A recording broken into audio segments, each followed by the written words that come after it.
انشاءاللہ ہم سورہ شعراء کی آیت نمبر 68 سے لے کر 73 تک کا ترجمہ تفسیر پڑھنے سننے کی سعادت حاصل کریں گے۔ اعوذ باللہ من الشیطان الرجیم، بسم اللہ الرحمن الرحیم۔ وَإِنَّ رَبَّكَ لَهُوَ الْعَزِيزُ الرَّحِيمُ۔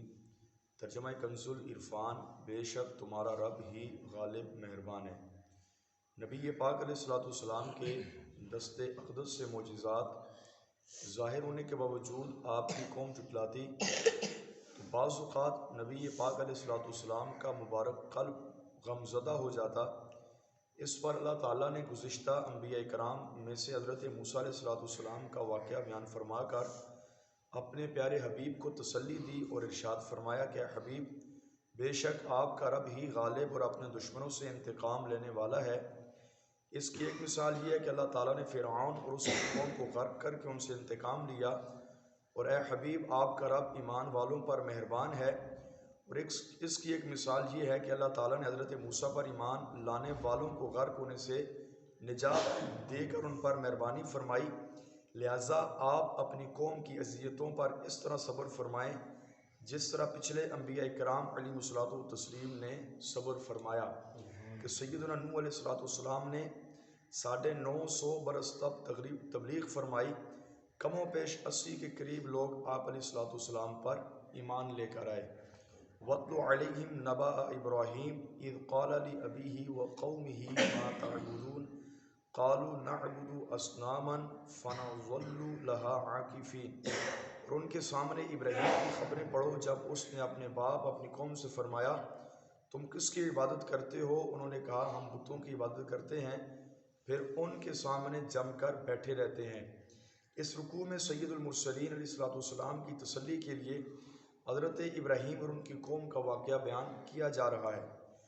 چنانچہ اس آیت اور بعد والی آیت کریمہ میں ارشاد فرمایا کہ حبیب آپ کفار مکہ کے سامنے حضرت ابراہیم کا وہ واقعہ بیان فرمائیں جب انہوں نے اپنے عرفی باپ اور اپنی قوم سے فرمایا تم کس کی عبادت کرتے ہو؟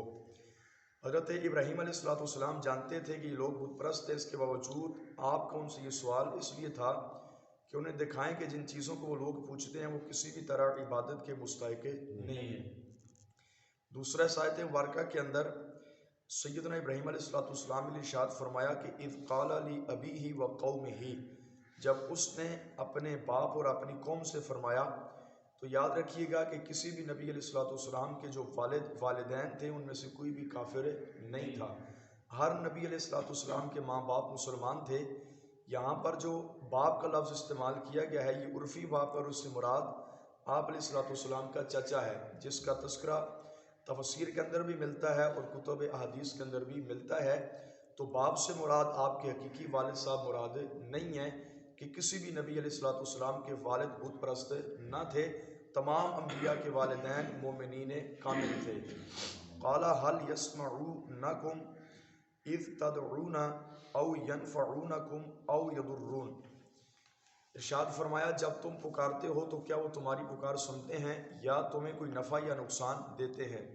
خلاصہ یہ ہے کہ ابراہیم علیہ السلام نے سے فرمایا جب تم ان بتوں کو تم پوجتے ہو، ان کی عبادت کرتے ہو، تو جب تم ان پتھروں کو پکارتے ہو کیا یہ تمہاری پکار سنتے ہیں یا تمہیں عبادت کرنے پر کوئی نفع یا عبادت نہ کرنے پر کوئی نقصان دیتے ہیں؟ جب نہ یہ تمہاری پکار سنتے ہیں، نہ تمہیں کچھ نفع دیتے ہیں، نہ تمہیں کوئی نقصان دے سکتے ہیں، تو فرمایا تم نے پھر کس طرح جو ہے ان پتھروں کو اپنا خدا بنایا ہوا ہے؟ تو اس طرح کے چند ایک سوالات ابراہیم علیہ السلام نے کیے ہیں، پھر آپ نے چند بتوں کو توڑا ہے۔ بڑے پیارے پیارے تفصیلی آپ کے جو ہے واقعات آگے آ رہے ہیں۔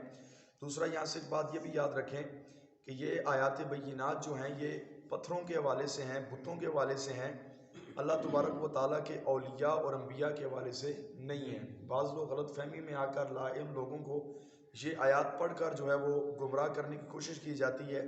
دیکھیں قرآن میں تو اللہ نے یہ فرمایا ہے کہ یہ جو ہے بت جو ہے نہ تو کوئی سنتے ہیں، نہ کوئی پکار کرنے والے کی پکار کو سنتے ہیں، نہ نفع کے مالک ہیں، نہ نقصان کے مالک ہیں۔ تو پھر یہ لوگ مزاروں پہ جا کر تو نبی پاک کو پکار کر شرک کرتے ہیں۔ قرآن تو کہتے ہیں یہ سنتے نہیں ہیں۔